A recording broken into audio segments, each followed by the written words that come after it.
Assalamualaikum warahmatullahi wabarakatuh. Waalaikumsalam warahmatullahi wabarakatuh. Alhamdulillah, alhamdulillahilladzi hadana lihada wa ma kunna linahtadiya laula an hadana Allah. Asyhadu an la ilaha illallah wahdahu la syarikalah. Wa asyhadu anna Muhammadan abduhu wa rasuluh la nabiyya ba'dah. Allah Ta'ala fil Qur'anil Karim. A'udzu billahi minasy syaithanir rajim. Ya ayuhan nas kulu mimma fil ardi halalan thayyiban wa la tattabi'u khutuwati syaitan innahu lakum aduwwun mubin. Wa qala aidan innamas shadaqatu lil fuqara wal masakin wal 'amilina 'alaiha wal mu'alafati qulubuhum wa fi riqab wal gharimina wa fi sabilillah wa ibnis sabil. Fariidatan minallah wallahu alimun hakim. Bapak Ibu pirsawan yang hari ini sedang menjalankan puasa Ramadan, bersyukur hari ini kita bisa berjumpa kembali dengan Ramadan pada tahun ini, yang sesungguhnya Ramadan kali ini adalah dikabulkannya doa kita ketika tahun yang lalu kita meminta kepada Allah supaya kita bertemu dengan Ramadan, yang sekarang Allah kabulkan kita semuanya. Maka kesempatan ini hanya satu kali atau mungkin dua kali kita perbaiki Ramadan kita sekarang ini dibanding dengan Ramadan yang lalu. Apa yang pernah kita lakukan di Ramadan yang lalu kita belum merasa puas dalam beramal, maka kita Ramadan tahun ini kita berusaha bermujahadah, bersungguh-sungguh mencari inti daripada Ramadan itu, sehingga nanti kita setelah Ramadan betul-betul menjadi orang yang putih, orang yang bersih, orang yang oleh Allah diberi derajat la'alakum tattaqun. Jamaah rahimakumullah, hari ini kita akan bahas tentang fikih zakat. Karena fikih zakat sudah banyak dibahas oleh para ulama, dan salah satu yang ayat yang saya baca tadi surat At-Taubah 60. Sesungguhnya zakat itu hanyalah untuk orang-orang fakir, orang miskin, amil, orang mu'alaf yang dibujuk hatinya untuk memerdekakan budak, orang terlilit utang atau gharim untuk jalan menuju Allah, dan untuk mereka yang sedang dalam perjalanan sebagai ketetapan yang sudah diwajibkan oleh Allah. Dan Allah Maha mengetahui lagi Maha bijaksana. Perlu kami sampaikan, ini banyak hal yang perlu kita diskusikan ya di kemudian hari, bahwa antara infak, zakat, sedekah itu kadang-kadang maknawiyahnya sama, tetapi ada perbedaan tipis. Yang satu masuk kategori ibadah mahdhah, yang satu ibadah ghairu mahdhah. Seperti infak ya. Infak itu mengeluarkan sebagian dari harta penghasilan. Jadi harta penghasilan kita keluarkan. Untuk kepentingan siapa ya? Kepentingan di dalam ajaran Islam itu infak. Kalau zakat itu mengeluarkan sebagian harta untuk diberi kepada yang berhak menerima. Surat At-Taubah 60 itu sudah jelas, ada 8 asnaf. Dan harta yang diyakati itu harus ada ukuran nisab dan juga haul. Kalau sedekah apa? Ada infak, ada zakat, ada sedekah.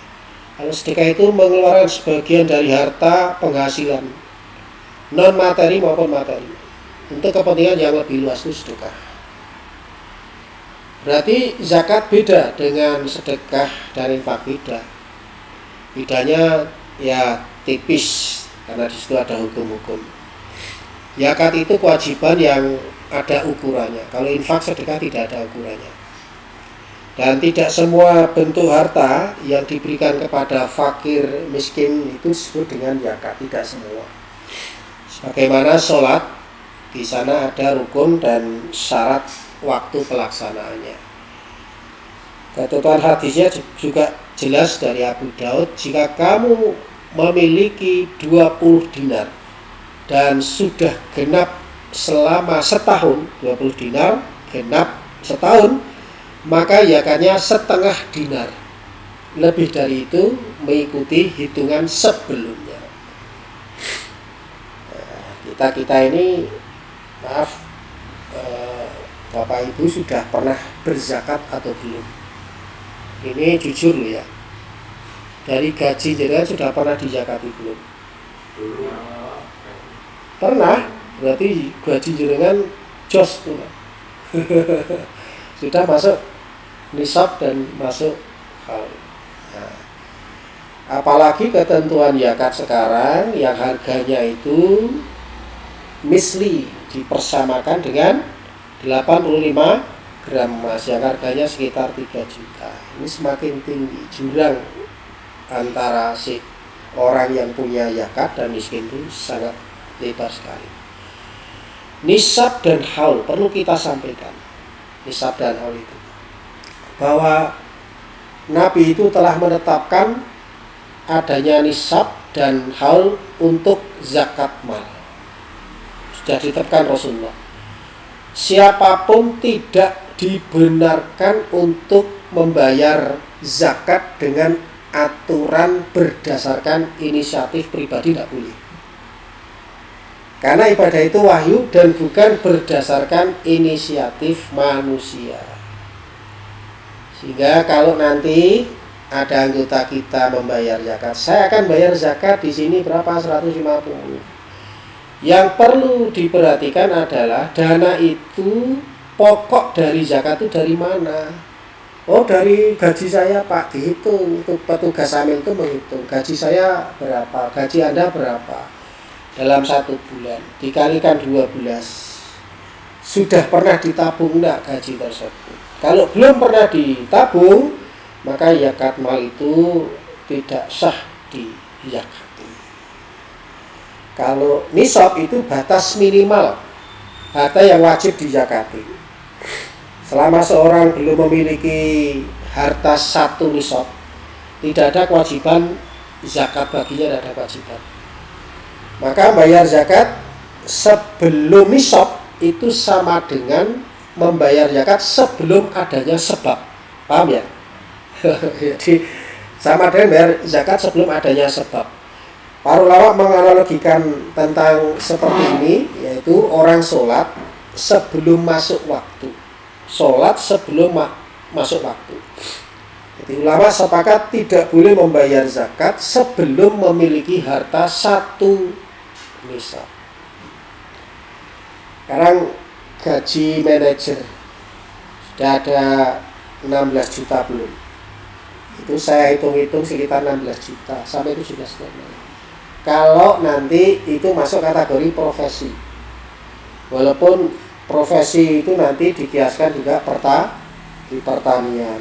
Ya, itu ada yang mengatakan, oh pertanian, tapi ketika mengeluarkan zakat kok tidak sama dengan pertanian. Nah, ini masuk kategori khilaf. Satu dengan yang lain berbeda. Yang paling kuat itu adalah gaji kita tabungkan. Kemudian selama 1 tahun itu, 1 tahun, betul-betul 1 tahun mengumpul, baik di tabungan di bank maupun di rumah, itu paling tidak sekitar 220 juta mengendap. tidak pernah diambil, tidak pernah dibuyah, di situ aja. Dulu saya pernah ngitung, karena tidak sampai sekian itu pernah keluarkan zakat. Apa yang dikeluarkan ya tabungan-tabungan kita yang masih di sana dihitung, di sana yang di sana dihitung. Bagaimana Pak kalau tabungan itu simpanan pokok, simpanan wajib? Itu juga masuk kategori simpanan pokok, tapi satu kali. Jadi dana yang diproduksikan itu dihitung hanya satu kali pertama. Contoh saya punya dana simpanan mudharabah di sini 250 juta.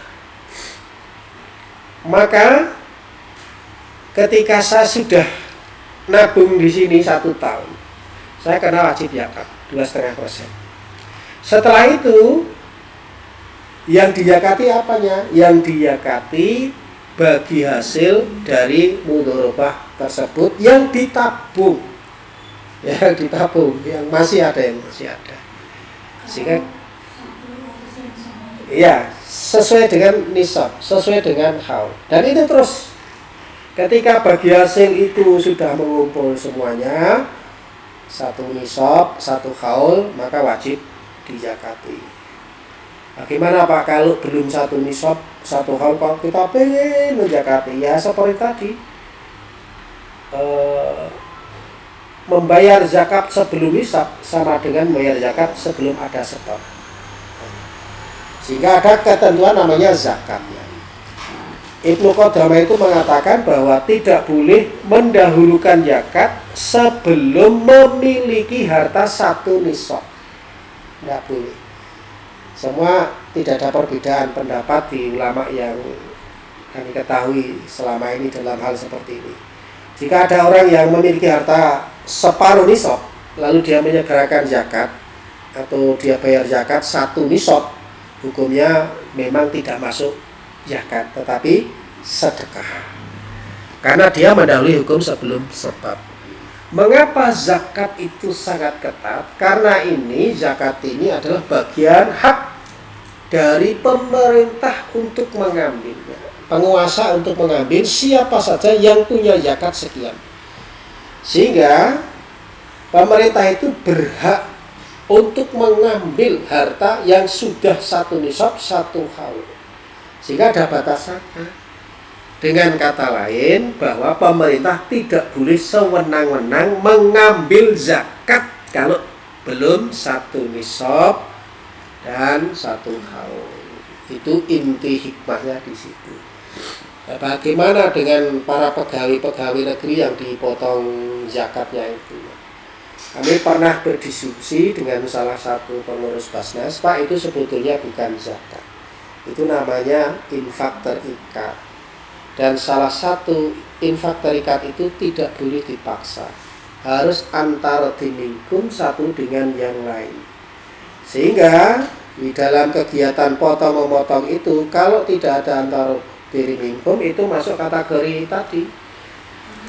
Ya ayuhan nas kulu mimma fil ardi halalan thayyiba wala tatabi khutuwati syaitan innahu lakum aduwwun mubin.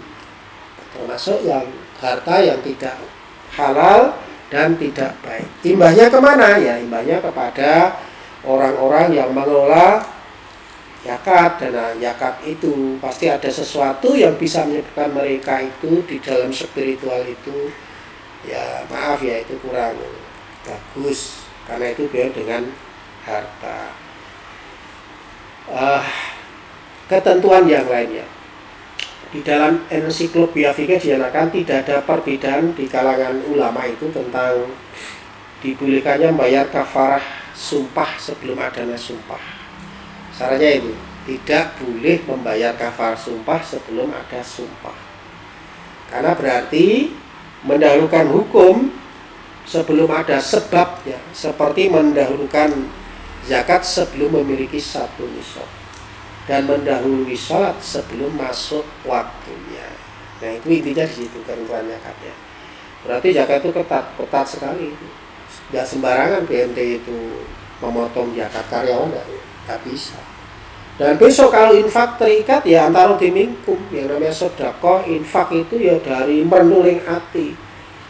kemudian diskusi, ikhlas enggak? Pak Sugeng ikhlas enggak dipotong? Kalau ikhlas ya udah. Tapi kalau enggak ikhlas, nah itu bisa menjadi masalah terutama dalam fi qalbi kita, dalam hati kita. Nah, sekarang bagaimana menghitung kasus zakat bulanan? Nah, yang sekarang sudah banyak dilakukan oleh pihak pemerintah. Jadi ketika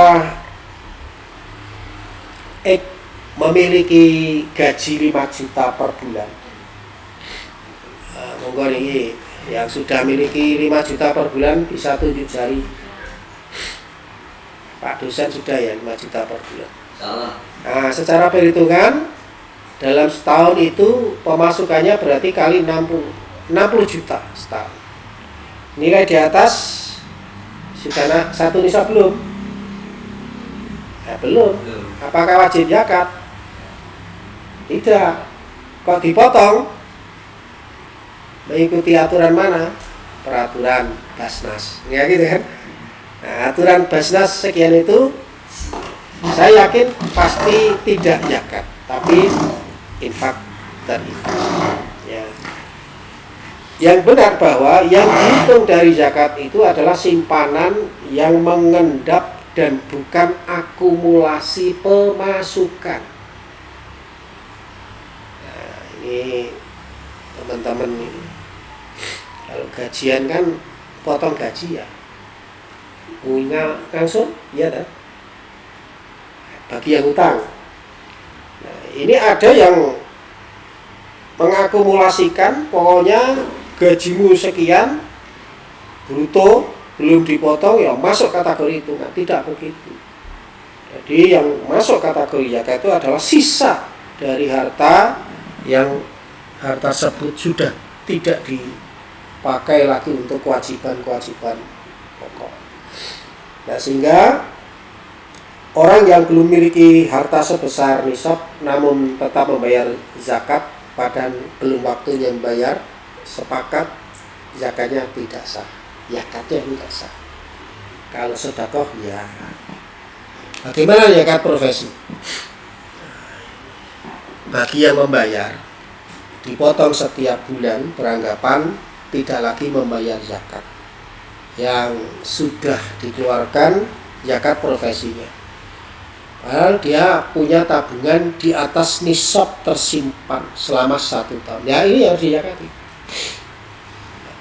Berarti ketika dia dipotong profesinya, infak terikat, sedekah terikat, maka dia tetap wajib membayar zakat dari dana yang disimpan.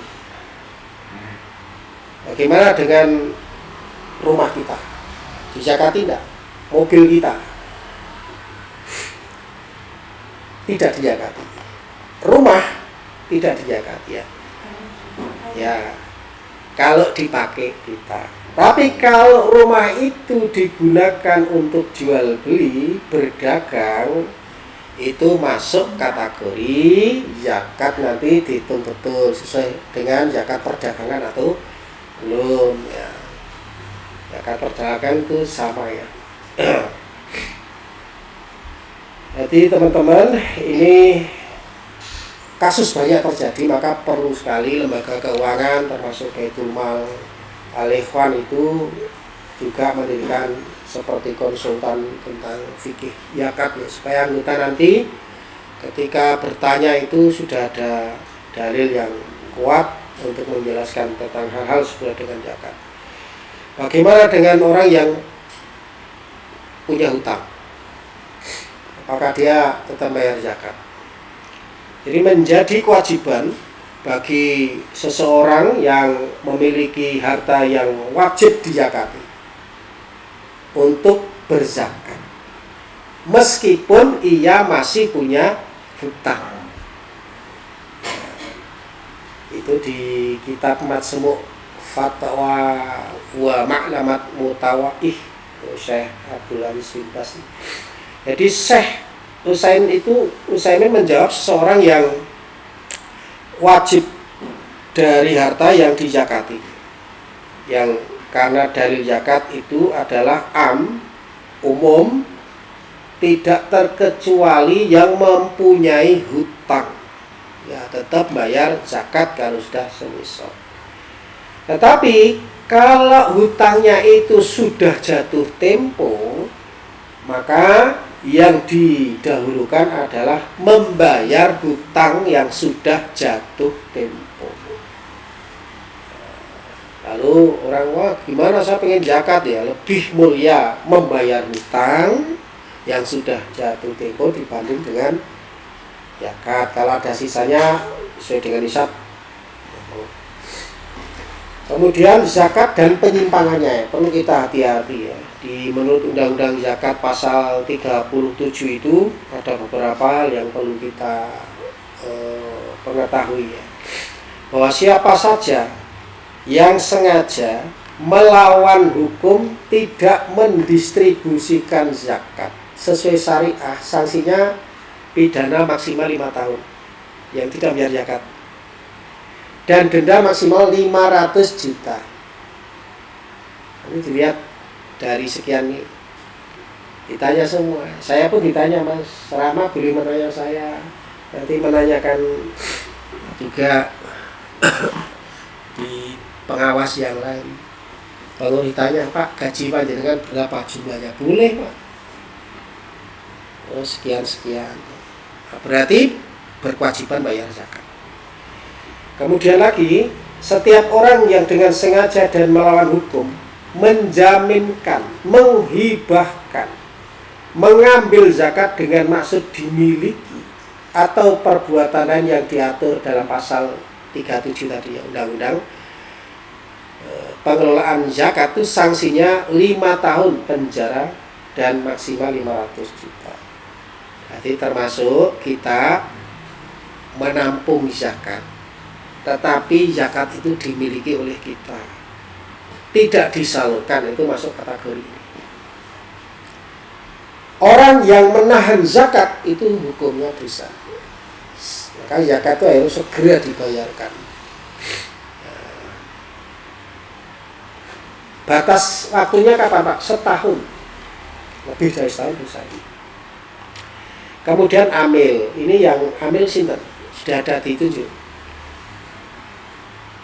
Sudah ada? Belum ya? Amil. Siapa yang jadi amil di sini? Padahal nggak boleh narik sembarangan.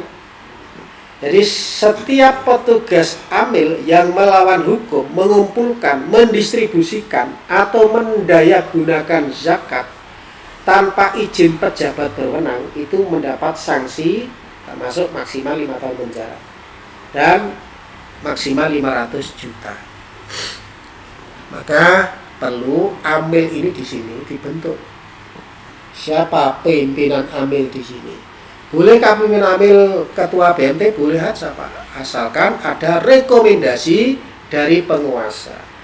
Penguasa lazisme itu Muhammadiyah, maka mintanya di rekomendasi wilayah atau sebagai unit pengumpul ya, KLL di daerah minta surat kewenangannya. Karena memang amil itu harus dibentuk. Yang membentuk, yang memberi tugas SK itu dari penguasa di atasnya. Tidak boleh tidak ambil itu sembarangan orang. Termasuk maaf ya, ambil di masjid. Ya, ambil di masjid, kemudian masjid mengadakan pengumpulan zakat, infak, sedekah. Ini juga hati-hati. Karena masuk kategori menyimpang dari undang-undang nomor Undang-Undang Zakat pasal 37. Salah satu hal yang perlu kami sampaikan adalah, bolehkah kita ini menerima zakat? Boleh enggak Pak kira-kira? Hati-hati loh, walaupun di situ ada goreng, ada fisabilillah, ada amil. Ya, hati-hati loh ya, hati-hati loh ini ya. Jadi ada 2 orang laki-laki yang mendatangi Rasulullah SAW ya, pada haji wada, ketika beliau membagikan zakat. sedekah zakat. Lalu keduanya minta bagian kepada beliau. Lalu beliau mengangkat pandangannya dan memperhatikan kami yang minta. Lalu beliau kembali menundukkan pandangannya, beliau melihat kami berdua masih kuat. Maka beliau bersabda, jika kalian mau, aku akan beri harta itu yang saya bagi-bagian jika mau. Tapi tidak ada bagian zakat bagi orang kaya dan tidak pula bagi orang yang kuat yang mampu bekerja. Nah, ini perlu diluruskan enggak ini? Fisabilillah itu siapa, Pak? Kita boleh enggak saya ini dakwah bayar dengan fisabilillah? Hah? Nah, ini hati-hati ini. Karena nanti orang-orang terus, kalau aku dakwah guru TPA dan lain sebagainya, itu masuk kategori fisabilillah. Ya. Satu pendapat 4 mazhab yang perlu kita garis bawahi bahwa fisabilillah itu adalah utamanya satu, peserta pertempuran fisik melawan musuh Allah dalam rangka menegakkan agama Islam, itu utamanya. Kemudian yang kedua, ini ulama kontemporer ya, kontemporer itu banyak itu, membangun pusat dakwah yang menunjang program dakwah di wilayah minoritas. Ada syaratnya minoritas. Kemudian yang kedua, membangun pusat dakwah untuk melindungi mereka dari pengaruh syirik, ateisme, kerancuan fikrah, kemudian ada penyelewengan akhlak. Itu diperbolehkan. Di pusat-pusat yang di situ ada orang sudah mulai liberalismenya sangat tinggi, kita boleh membuat pusat dakwah yang itu mengembalikan pada fikih Islam. Kemudian juga menjenengan kita semua itu menerbitkan tulisan untuk mengantisipasi tulisan yang menyerang Islam, itu juga masuk kategori. WA kita ini juga. Kemudian membantu para duat ya, menghadapi kekuatan musuh Islam, di mana kekuatan itu dibantu oleh orang-orang munafik. Orang-orang munafik yang lebih banyak. Nah, kita ini sekarang di WA itu banyak loh, kelihatan loh orang-orang munafik, orang lurus, orang yang kapitalisnya sangat tinggi, itu banyak sekali. Nah, kita tidak boleh diam juga. Kita menyerangnya dengan amar ma'ruf nahi munkar. Itu bagian dari fisabilillah. Kemudian yang ini masuk kategori kontemporer dan di persyarikatan itu juga, yaitu biaya pendidikan untuk calon kader-kader dakwah khusus yang termasuk yang di Kaliuran ya, kader tarjih, itu juga diperbolehkan. Kemudian Bapak Ibu, mu'alaf. Mu'alaf itu dalam tafsir kita apa? Dalam bayangan kita, orang non muslim masuk Islam. Sebetulnya tidak hanya orang non muslim ya, orang muslim pun yang kena fikrah, maaf ya, bukannya dengan bid'ah, tahayul, kurafat, itu masuk kategori mu'alaf khusus. Sehingga perlu pengajian-pengajian seperti itu juga kita biayai dari zakat. Nah, ini susah ya mencari. Di kampung juga susah. Kemudian orang yang jelas itu orang kafir yang baru Islam untuk menguatkan akidahnya, itu masuk mu'alaf. Dan yang paling banyak itu adalah mu'alaf qulubuhum. Apa mu'alaf qulubuhum? Jangan-jangan kita masuk mu'alaf qulubuhum, ya? Masuk enggak kita qulubuhum? Yaitu orang yang diharapkan ketika diberi zakat imannya akan semakin kuat. Nah, qulubuhum.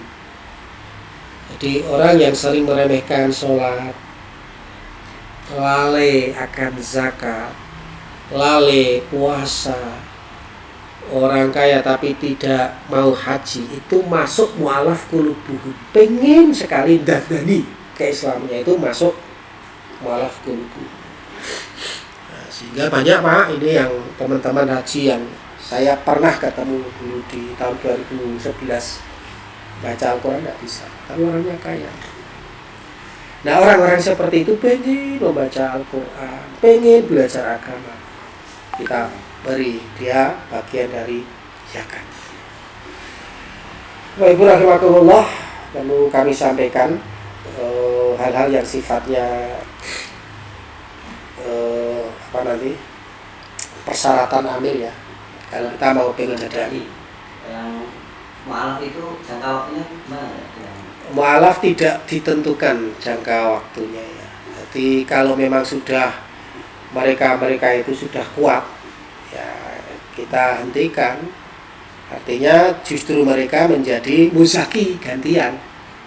Seperti fakir, miskin yang sudah kuat ya gantian ya, nanti ada yang infak dan sedekah. Bapak Ibu, saya kira itu yang bisa kami sampaikan. Nanti kita akan, kalau ada diskusi, kita diskusikan, karena di dataran fikih zakat ini sangat kompleks sekali untuk dipelajari. Intinya kita sebagai umat yang sekarang ini memang diberi kewajiban untuk melakukan pendidikan fikih zakat, itu harus segera tampil. Supaya apa? Zakat-zakat yang masih ada di kantong-kantong orang muslim yang masih di bank-bank ini kita sentuh dengan berbagai macam tulisan, ya, baik Facebook, Twitter, Instagram, ya, kita berikan kepada mereka dengan sentuhan qalbu. Nah, kalau sentuhan dengan logika, kadang-kadang mereka punya logika lebih kuat. Begitu Bapak Ibu yang bisa kami sampaikan, mudah-mudahan ada manfaatnya. Subhanallah bihamdi, subhanakallah bihamdika, asyhadu an la ilaha illa anta, astaghfiruka wa atubu ilaik. Assalamualaikum warahmatullahi wabarakatuh. Monggo tanya jawab nanti yang ya. Salam. Alhamdulillah ada banyak penyerahan yang didapatkan dari materi-materi yang disampaikan oleh Ustaz Irfan. Tapi di sini ada dua pertanyaan yang sedikit mengganjal gitu. Yang pertama terkait dengan masalah zakat penghasilan atau zakat profesi. Itu ada dua pendapat. Yang pertama dikaitkan dengan nisab dan haulnya emas, kemudian yang kedua dikaitkan dengan zakat pertanian. Di mana zakat pertanian itu jadi dua macam ya, apakah itu airnya dari pada hujan atau pengairan, itu ada berbeda ininya prosentasenya. Nah, sebenarnya yang lebih tepat itu yang apakah berdasarkan nisab dan haulnya emas, ataukah berdasarkan zakat, ataukah berdasarkan pada pertanian. Karena kalau berdasarkan pertanian kan jelas itu lebih menjangkau karena dasarnya dari 520 kg gabah. Itu kan jauh lebih terjangkau bagi banyak orang seperti itu. Yang pertama. Kemudian yang kedua terkait dengan semakin tak tergapainya harga emas, gitu kan? Itu kan kemudian dari Basnas sendiri belakangan ini baru bulan entah akhir bulan Januari atau awal Februari, itu kan kemudian setelah membuat rekomendasi itu kemudian menyurati MUI yang meminta MUI itu untuk merevisi fatwa bahwa nisab dan haulnya emas itu masih sama kadarnya, masih sama ininya, tapi kadarnya yang dirubah. Jadi yang dahulunya itu 24 karat dirubah menjadi 14 karat, sehingga bisa lebih terjangkau. Dalam hal ini kan kaitannya dengan potensi penerimaan, dengan naiknya harga emas yang sangat gila-gilaan dan makin tidak terjangkau, otomatis mereka yang wajib zakat kan semakin kecil, kan? Sementara di sisi lain banyak yang tetap membutuhkan dari 8 asnaf tersebut. Nah itu pripun, apakah kemudian potensi tersebut diperbolehkan secara syar'i atau tetap pada 24 karat? Ya. Zakat itu ibadah madhoh atau ghairu madhoh? Madhoh. Jadi zakat itu mahdoh. Kalau mahdoh itu bagaimana hukumnya? Ya, mahdoh itu orang itu tidak boleh berinisiatif untuk berijtihad kepada suatu barang agar barang itu dikiaskan pada sesuatu. Sebetulnya hikmah bagi kita termasuk kita ini sebetulnya matur nuwun dengan Gusti Allah ya. Karena dengan fluktuasi harga emas seperti ini kita tidak zakat, tetapi kita bisa sedekah, itu aja. Kemudian kalau dikiaskan dengan pertanian, kalau mau mengkiaskan harus kafah. Kafah itu ya sesuai ketika ada perairan dan tidak perairan. Itu zakatnya antara 5 sampai 10%. Tapi kiasnya dirubah menjadi 2,5% kalau dikiaskan ke pertanian. Jadi tetap tidak gaduh. Tidak gaduh. Maka seluruh kegiatan yang berhubungan dengan zakat itu intinya satu, bahwa zakat itu adalah ibadah mahdhoh. Ketentuannya sudah diatur oleh Allah dan Rasulnya. Jelas apa aja zakatnya kan sudah jelas diatur. Sedangkan kalau orang profesi, bolehkah profesi berzakat? Boleh, tetapi tetap harus orang tersebut menghitungnya sesuai dengan harta yang dikumpulkan. Profesinya apa? Ya, dikumpulkan. Kalau begitu sebelum berkumpul perlu Pak dihabiskan. Itu masuk kategori orang boros. Orang boros dan orang pelit juga, hati-hati ya sebetulnya. Kalau orang yang di dalam hatinya itu orang ada nur cahaya Allah, itu sebetulnya orang berusaha mengumpulkan harta supaya bisa zakat. Ya, kadang kita digoda, Pak Irfan dombanya sudah berapa? Sekarang sudah 50, berarti zakat. Belum, kan 1 tahun. Ada yang cempe, ada yang magal dan sebagainya. Bolehkah salah satu dijual? Boleh. Sehingga tidak sampai 40 diperbolehkan dengan alasan memang kebutuhan pokok ketika menjual. Tapi ketika menjual itu alasan supaya tidak zakat, nah ini masuk kategori orang-orang yang pelit. Orang pelit itu tempatnya di neraka. Mekaten ya, monggo yang wallahu a'lam bishawab. Iya. Kita sering diskusi dengan Direktur Basnas Sleman, sekarang diundang dari PDM diundang. Ya sampai sekarang jawabnya masih khilafiyah semuanya, masih khilafiyah.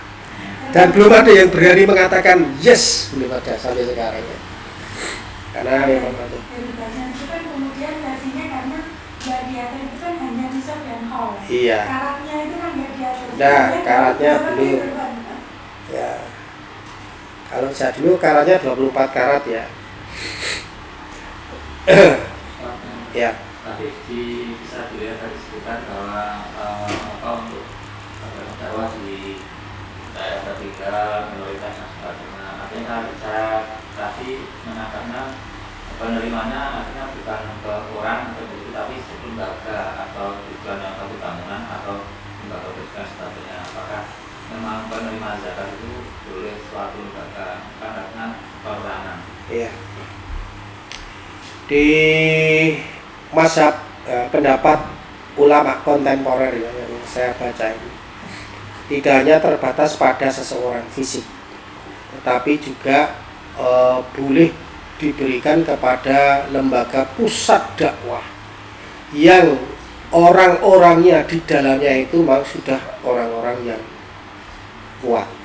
Ya.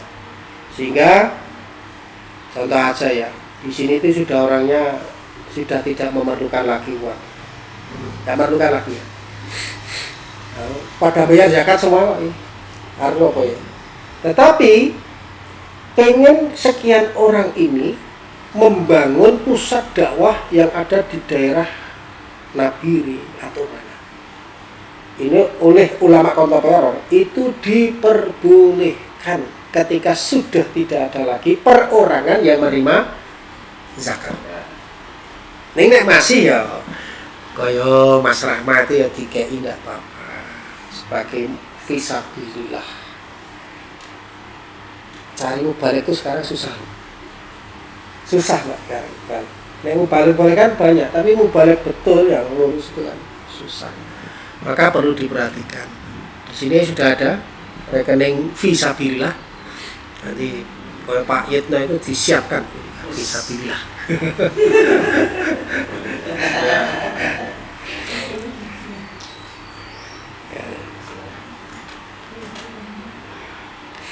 Itu masuk kategori darurat ya Mas. Tapi kalau yang mengeluarkan barang nggak boleh ya, zakat intinya ya. Nah, esok saya neng surga karo lembaga. Kalau mau ya CSR aja. CSR aja bisa. Ya itu masih banyak BMT yang mengeluarkan zakat masih banyak. Ya, karena memang dari Dewan Pengawas belum memberikan opini.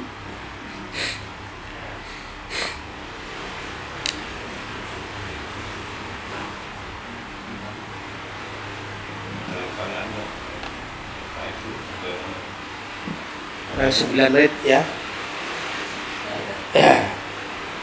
Ini masih koi sebenarnya suge-suge blok-blok ini. Sedekah infak.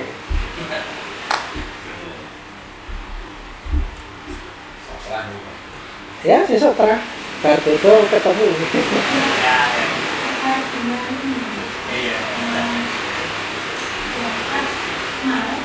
Yang ditentukan oleh masjid itu kan dikenali ternyata peruntukannya tidak sesuai. Zakat mal. Zakat mal. Iya. Zakat mal itu apakah kemudian tetap di dalam asma itu, apakah ada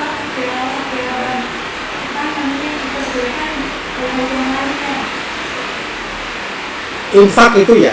Infak di masjid itu ya? Apa ini? Oh ya, zakat mal. Masjid membentuk panitia mengumpulkan zakat mal.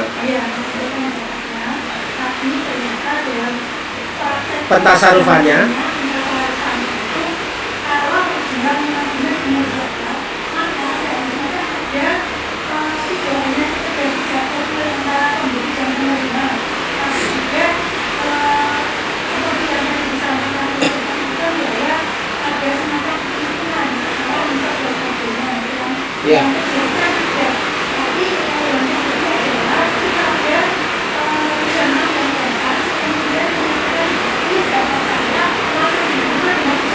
Iya, itu beda.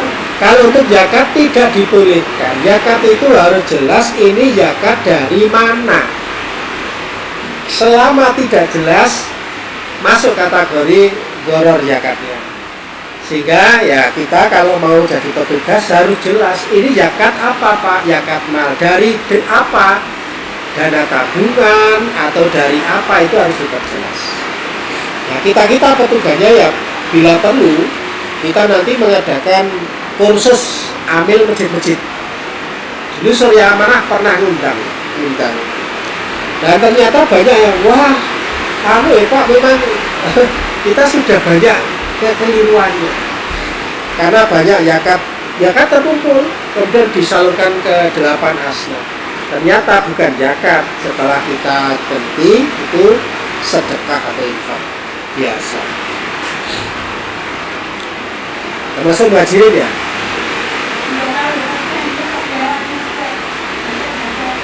Kauman ada enggak? Masjid Kauman. Kumpulkan zakat masjidnya. Kita nggak mengumpul dengan terima. Ah iya, maksudnya menerima zakat. Mal. Zakat mal. Ya. Nah, nanti diteliti zakat malnya dari mana. Dari orang-orang itu Pak. Iya. Tiket. Iya titik. Uang yang diberikan itu uangnya perhitungannya bagaimana? Nanti harus diperjelas. Oh, selama ini kan Pak, ini ada Nah, itu perlu pembelajaran Nah, untuk. kebetulan yang makan saya Pak. Jadi apa kan? Iya. Ah itu bisa dipelajari. Nah ini lah, saya nanya untuk menyatukan apakah marbot berat untuk menerima zakat mal? Marbot itu dari apa? Fakir, miskin, gharib, fisabilillah atau apa? Terus harus di Iya, jelas. Mary Pak. Oh, raiso Pak. Raiso. Aku ki ya marbot Pak ning bangun kan. Tidak ada sama buat Makanya kan sekalian kan ketika negara itu Pak, kita saya membagikan itu mesti ada Itu ya. Tentukan aja dia miskin. Dia dapat gaji enggak? dapat berbonus bukan dapat dari sini. Dapat ya? Nah ini perlu dijelaskan besok. Karena fakir dan miskin itu kan jelas ya. Nah itu. Fakir itu bedanya dengan miskin ya. Fakir itu tidak punya harta, tidak punya usaha, yang kebutuhannya itu kurang dari separuh itu fakir. Ya baik, tiga ngomong terus itu. Kalau miskin, dia itu punya usaha dan separuh dari usaha uangnya itu bisa untuk mencukupi kebutuhannya. Itu miskin. Ya pikir kurang dari separuh. Nah, itu nggak masuk. Fisabilillah itu apa? Itu nggak masuk. Dia itu petugas bersih-bersih. Boleh nggak? Dia punya utang orang. Garim. Oh, jangan boleh. Masukkan garim. Kalau dia kan sudah lunas, Yang kedua masukkan di apa lagi orang yang mau dirubah fikrahnya. Oh, Kalau fisabilillah mau dirubah fikrahnya, dirubah.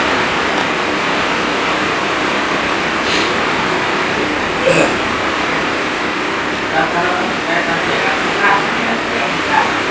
kalau penyaluran atau akan menanyakan nanti apakah ada tertentu atau Zakat fitrah itu terbaik diberikan langsung kepada yang berhak menerima dari kita, yang paling baik. Tidak usah yang ambil. Zaman dulu Rasulullah tidak ada ambil-ambil kalau zakat fitrah. Ya. Tidak. Karena memang jajannya rana ambil ya. Zakat fitrah itu rana ambil-ambil. Jadi dari mulai Rasulullah sahabat itu manggul dewe di kene iki sapa sing dibutuhkan sekarang. Saya sudah mulai tidak masalah. Di masjid baru kita terangkan terus udah melu-melu. Lebih baik diberikan kepada satu saudara kita yang memerlukan. Dua, yang paling dekat pintunya dengan kita. Coba aja Mas. Kalau dikumpulkan semuanya, nanti dibagi rata. Orang fakir, orang miskin ya itu. Iya. Ambil apa lagi? Berarti ambil batu.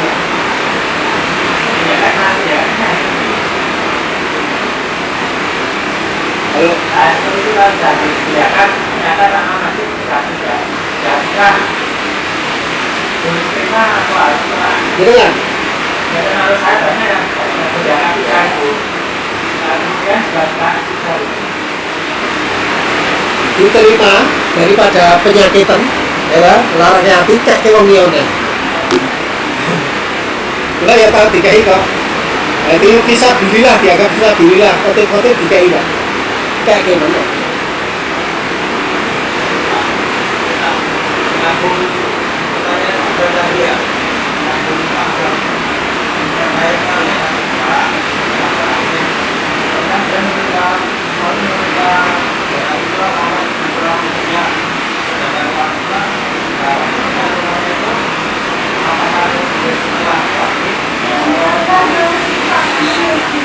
Kalau setelah takbir, riyo itu sedekah.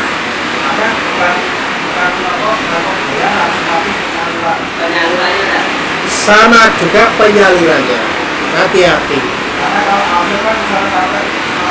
Lebih baik tidak pengumpulannya 1 minggu sebelum Idul Fitri itu juga dibolehkan kok. Orang mepet sehari ini diperbolehkan.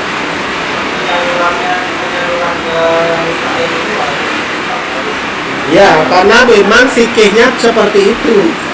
Fikihnya dalam rangka bersenang-senang ketika dia itu sedang bertakbir. Itu harus betul-betul diberikan. Dulu apa? Zaman Rasulullah kan kurma. Kita apakah langsung podo kurma? Tidak. Makanan pokok. Makanan pokok itu apa?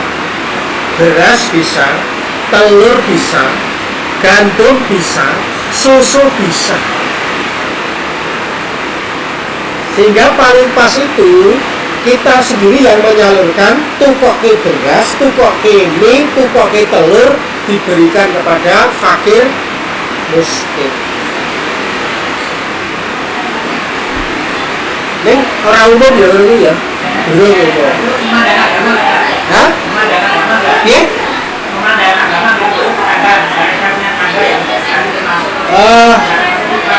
Kalau di dalam fikih itu utamanya orang muslim, utamanya ya. Ya enggak apa-apa kalau memang sudah enggak utama, yang lainnya fikih enggak.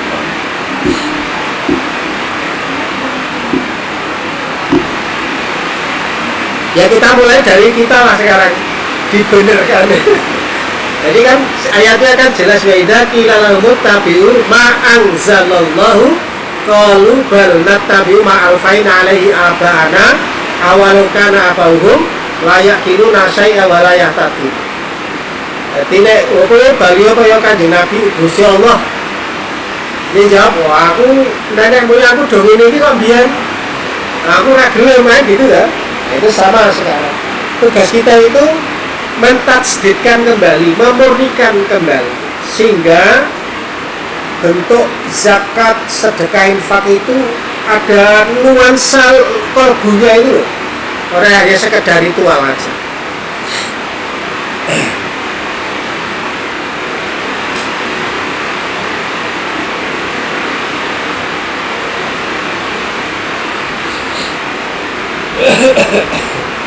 Itu sudah ada dia loh, sayang loh. Masih ya? Oh ya, Islam.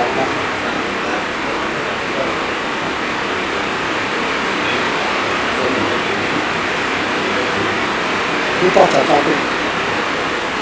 Baik, saya kira cukup ya. Sudah kita tutup tadi. Kita baca dengan bacaan adalah Alhamdulillah.